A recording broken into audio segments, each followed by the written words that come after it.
governo da companhia Pelican Paradise continua a discutir progresso construção projeto Pelican Paradise e Atachitolo. Sexta-feira, primeiro-ministro Kairala Sanana Guzmão halau encontro o presidente Pelican Paradise Group, Datuk Edward, e a Palácio Governo dele. Foi no encontro, Datuk Edward informa, encontro o primeiro-ministro atualiza progresso projeto Pelican Paradise, liliu com a eletricidade no Bemos, também projeto bot hanesane, tem que ir a coordenação na cooperação dia entre investidor e governo. Gracious to give us an appointment after, although he's very busy, and that we share with him all the challenges that we do. Hopefully, we can collaborate together with the government to finish the job as soon as possible.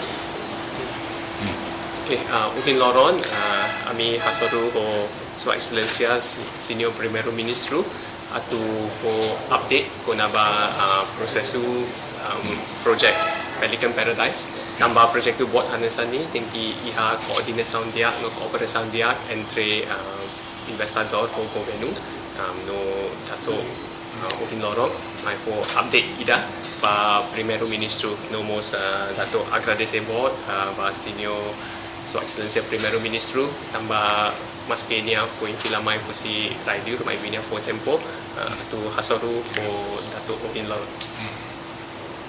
He is very concerned about the progress of the work. In spite of his tight schedule, he grants us the opportunity to brief him on the challenges that we have. Yeah, okay.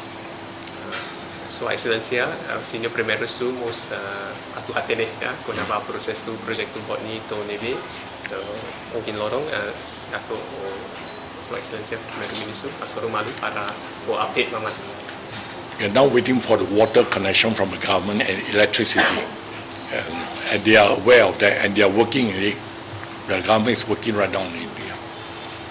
Before we can start work, we need water, electricity.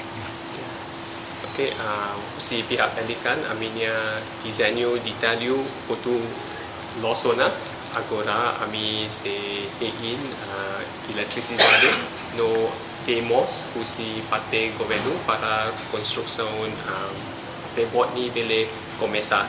Mai be ami sempre koordinação dia ya ko hamutu ko representar kusi governo ko naba atu resolve ko naba demos no Eletrisidade. We are ready all the formation ground level, but we are waiting to start work. Once we start work within 36 months, we should complete the building phase 1.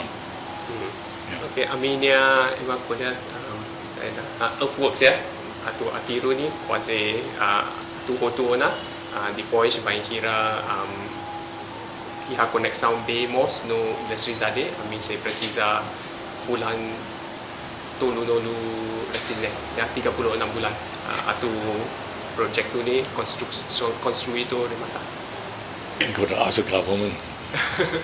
Dapat kalian tinggi khusus perguntas ni ba governo. Maybe how mental itu I just add a bit kata sira sempre koordinasi dia ko ami ligação dia kona ba progress ni plano ni ihaona so agora atu execute plano ni de.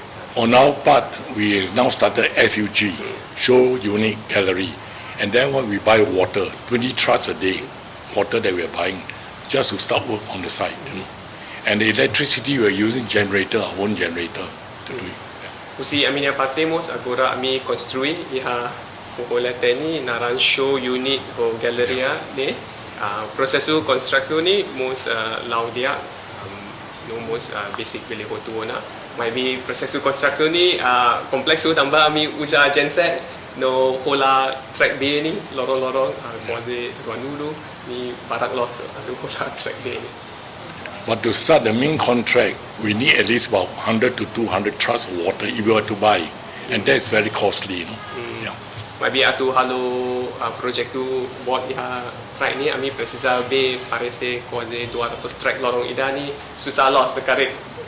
La be lamai ami service pakai. I don't know. It's supposed to supply by the government free of charge. Yeah. Maybe ami selu hanesan for the board ida ba fall in ba kontraktor tu mak ba kontraktor ni ba uli mo rasa maybe ami mo tengki serviço dia honia para ajuda dia. Desenho Pelican Paradise niang hotu ona no dadang ne seheng eletricidade no bemos husi parte governo no nebele hahu ona construção. Reportagem Efifânia de Carvalho, Televisão Timor Post. Janela informação ba emogoto. Atua tem informação atual dia Clio. Kita haluha, haneham botão subscribe, like, halo comentário no fahe tutang ba media sosial hotu.